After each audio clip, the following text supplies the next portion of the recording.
Alright guys, welcome back to day 64, and on day 64 I'm going to explain you why you should do a freelancing on Upwork, or not necessarily on Upwork, but overall freelancing.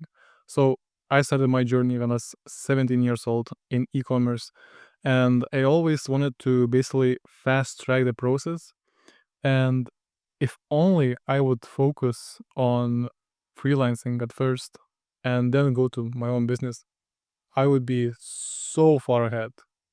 And you think why?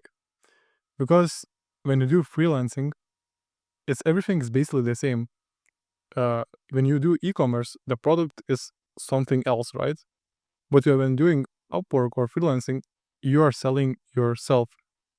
And especially if you're younger, you especially need to be creative why someone should work with you. But the thing is, when you work with other people, you start to realize that how many possibilities and things there are how to solve problems. Even myself, I've been through a lot. I've been a long time in e-commerce, but now working with other people and other companies, I can see how work is actually being done. Because you have to understand, when I started my own e-commerce store and didn't know anything about business, I just started and basically hope for the best. And one of the biggest mistakes was in my doing e-commerce that I didn't pay enough for employees. And what I mean by that, yes, they got the salary, but I always wanted to be cheap, like save money as much as possible to pay like as least as possible as I can to basically have myself more as possible. And that really hurted my growth, e-commerce, like everything. Because what happens when you don't want to share any money or any profit with anyone else, just yourself, then you're only yourself on the team. And that's very important to realize, because you have to understand that each person in their own unique way are very good at some point on something. Maybe one is good at copywriting. Maybe other one is like very good at creative design. Maybe other one is like very good at media buying, right? And when you realize that you don't need to be the best yourself, and you can actually just pay more, and people will be much more inclined to work with you because you're paying more. Because I know, because I'm good solution example. I am getting paid a lot. Like I cannot explain. Like I cannot complain. I'm getting really good money, and of course need to work. But I'm at the point where I can also start to think about agency. I really didn't want to create agency, but I can see that I have a potential to do that. But also, I don't see a big reason why I need to make a lot of money right now. Literally, like I know, like the more money will be more problems, and it's just like, should I? I can, but should I? That's the question. I think I will later, but I don't.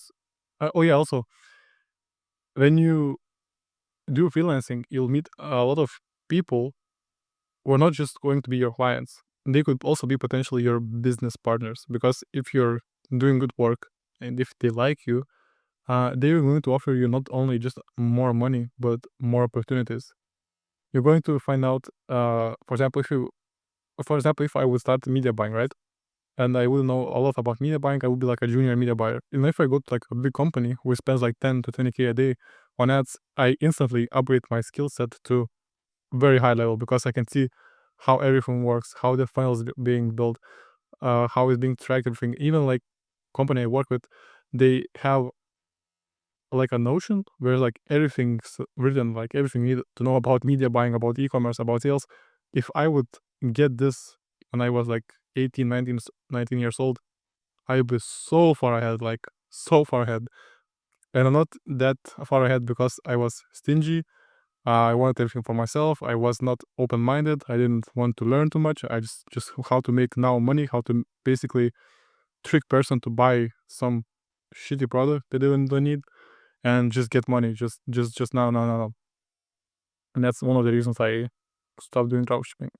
Competition, bad quality products, overall the vibe is not so good. So yeah, and now it's getting even more bad because there's more lawsuits, there's more taxes. It's just like getting more and more competition. So it's not the best business model. Of course, with my experience, I could start, but I don't see big reason why I should. I want to focus something more on new things. So that's how I think right now. And yeah, pretty much not even stressing too much. I just want to go to Philippines, as I said. I'll go to Philippines and then I will think what I want to do. But yeah, basically we'll go to Philippines and maybe we'll go to Australia. And in Australia maybe we'll meet some interesting people and maybe create business there. Because you have to understand, from my country where I am, uh, you won't get rich here. But if you go to Australia and you have a business, it's different level. Like we cannot even talk about the same level. So yeah, even right now, like I'm working with one of the company owners, and he's from Australia, and he wants to even me to come to Australia and basically work with him because he's just has a lot of experience in e-commerce, around 20 years. I thought I had a lot of experience, and this guy has 20 years. So yeah, it's interesting to learn from people, just study, connect, and every day learn. So yeah, my advice would be to focus on freelancing, small tasks, small work, and try to get into big companies where they will show you how their things getting done. Alright guys, today that's it. Thank you for watching and see you next video. Bye bye.